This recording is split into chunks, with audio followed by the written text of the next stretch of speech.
Have you ever stood on your scale and looked at the body fat percentage and think, okay, what does this really mean? Well, I definitely have. And it is one question that I get in my practice almost every day, which is, how do you read this body composition report? What does this all mean? And so today I wanted to take some time out to talk about how to decode your body composition analysis. And if you're considering one, this episode will help you understand what the numbers mean and how you can use this information to guide your fitness and wellness journey. Welcome to the Back on Track Achieving Healthy Weight Loss podcast. I'm your host, Dr. Shelly, and I'm so glad to be here today to talk about how to decode your body composition report. Now, the first thing we have to answer is, what is a body composition report? Now, body composition refers to the percentage of fat versus bone and muscle in your body, because our body's all made of different compositions. And the question is, what does it all mean? And what does it mean for me? So we'll get into that in a little bit. But the difference between a body composition versus just standing on a scale is that the scale just tells you what your weight is. But the body composition, which tells you how much fat you have, how much muscle you have, can actually be beneficial in telling you or sharing with you what's your risk of developing heart disease, what's your risk of having multiple medical complications down the line. And so it also kind of gives you a look at what are some things you need to change and improve on to help prevent those medical complications. The one example I kind of give to my patients to have them understand, body fat and body composition means a lot. And when you look at people like The Rock, who is all muscle, literally just a little bit of fat, you can see that actually based on his weight, he would be considered to be a person living with obesity. But if you look at his body composition, the man has a little bit of fat. I don't know how much his body fat percentage, but it's probably very low. And his risk of having, fat surrounding his organs, fat, being stored in the blood vessels, or basically fat around the abdomen or visceral area, which can increase your risk of having heart disease, strokes, and all of these conditions, is low. For him, it's low because his body fat is low. And you would not know that if you just looked at his weight. Now, like I mentioned before, having excess body fat has been linked to many diseases, such as the risk of cancer, heart disease, diabetes, and many more. And when we look at the body fat percentage, that is defined as how much of your body is made up of fat versus bone and muscle. And a good example is if you have a body fat percentage of 25%, then that means 1/4 of your body is composed of fat, and 75% of your body is composed of bone and muscle. Now, the average healthy body fat ranges between 20 to 31% for women and 18 to 24% for men. This average does not consider age or athletic status. However, and I'll post in the show notes, there are guidelines on what's the optimal body fat based on your age and your gender.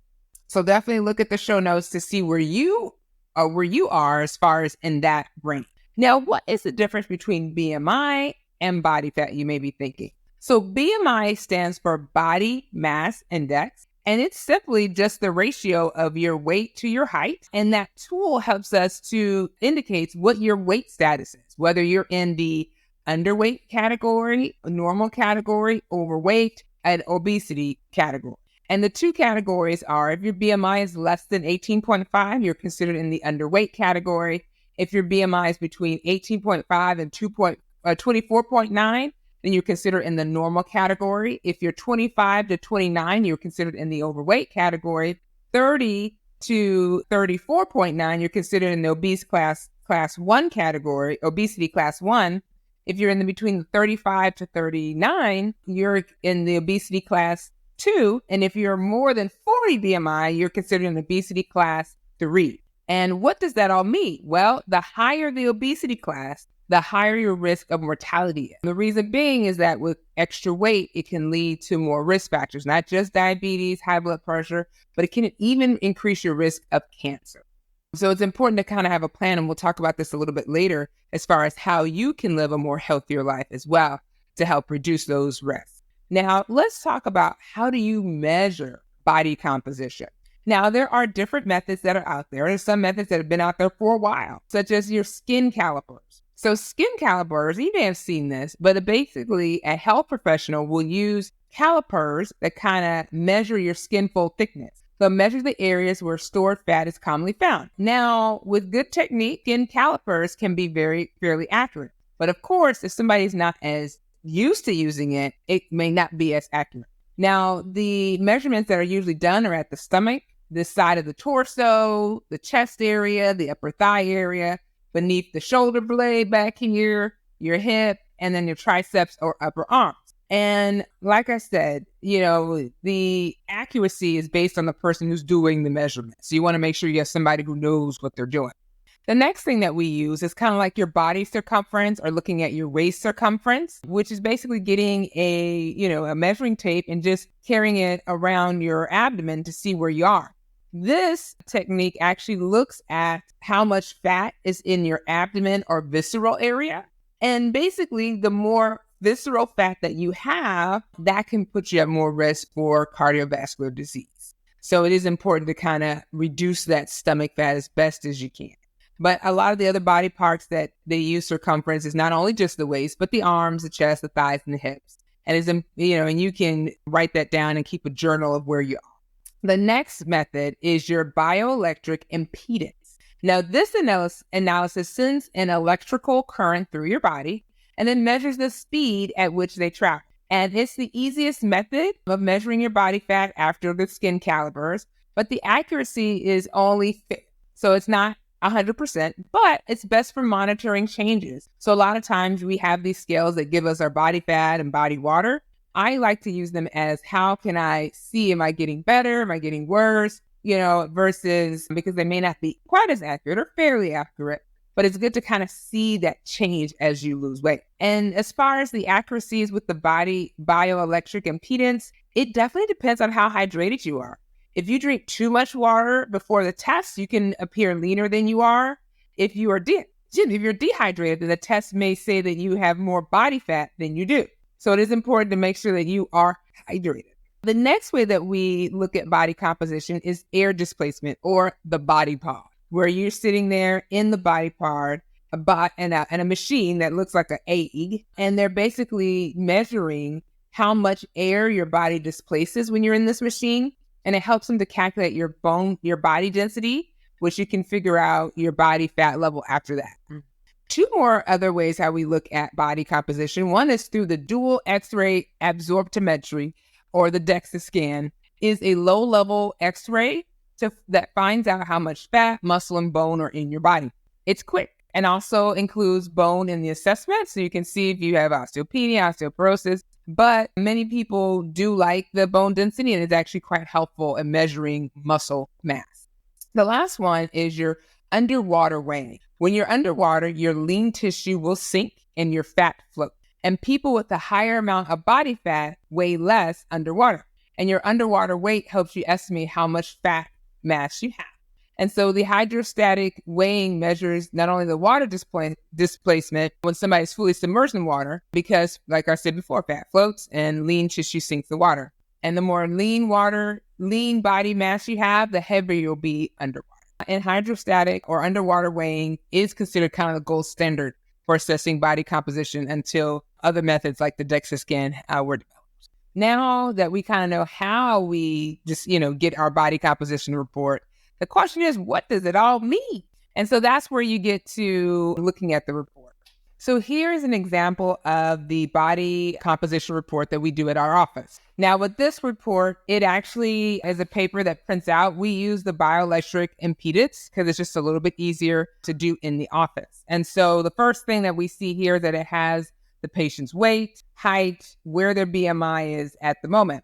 And then it breaks down to what their fat mass is, or their body fat is percentage. And with that percentage, it tells you kind of not only their body fat percentage, but how many pounds that would be considered, and then in kilograms as well. And so you can kind of see where you are. Body fat mass is basically the total amount of fat in your body.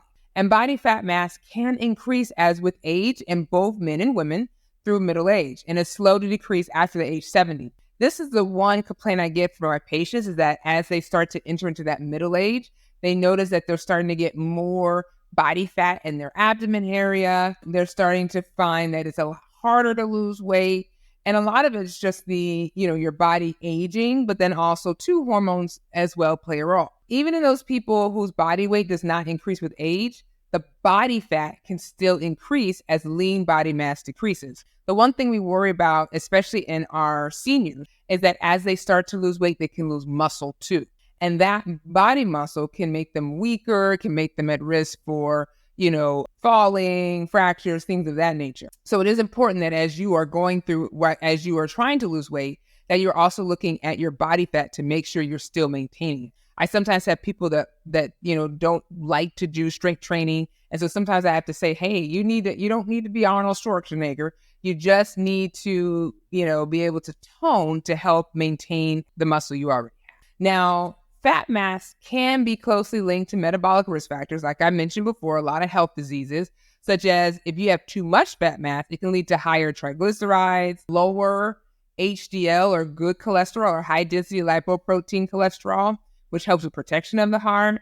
You can have higher blood pressure, impaired fasting glucose, diabetes, and metabolic syndrome. Also, having more of that abdominal fat or that visceral fat can also put you at increased risk for coronary heart disease or type 2 diabetes. Now, the lean body mass actually is a combination of muscle, bone, organs, and water, because that's the other part. You have your fat and you have everything else. And that lean body mass is there. And my paper that we have, it just looks for muscle mass. So it kind of gives you the muscle, the pounds of muscle mass that you have. And so that allows you to kind of keep monitoring it. The next thing we talked about, body fat percentage, which is basically fat mass divided by your total body weight, is your percentage of how much fat. The visceral fat is the fat that's stored around the organs and in your midsection. And like I said before, excessive abdominal fat can lead to dramatic increases in health risks. And they can include diabetes, heart disease, colon, breast, and several other cancers. Losing belly fat may be the one important thing you can do to live longer and healthy. And then the last thing that is on my composition report here is your metabolism, or your basal metabolic rate. This is the number of calories your body needs at rest to maintain basic function. Like for your lungs to breathe, your heart to beat, you need so many different calories. The funny thing is, because some of my patients are on certain anti-obesity medications, they don't feel the urge to eat. And so they don't. And then they feel like, hey, I'm not eating less. I'm doing good. But what they don't realize is that sometimes if they're eating too less, then they can go into starvation mode and their body will hold on to the weight and won't burn it. And so that metabolism calories kind of tells you, how many calories your body needs if you were resting and in bed all day. But if you're doing light activity, it's a little bit higher. If you're doing moderate activity, it's a little bit higher. So it's important that you get your calories in and that your body's not going to starvation mode. And then, of course, the muscle mass is important for increasing muscle and strength and can also help with weight management too.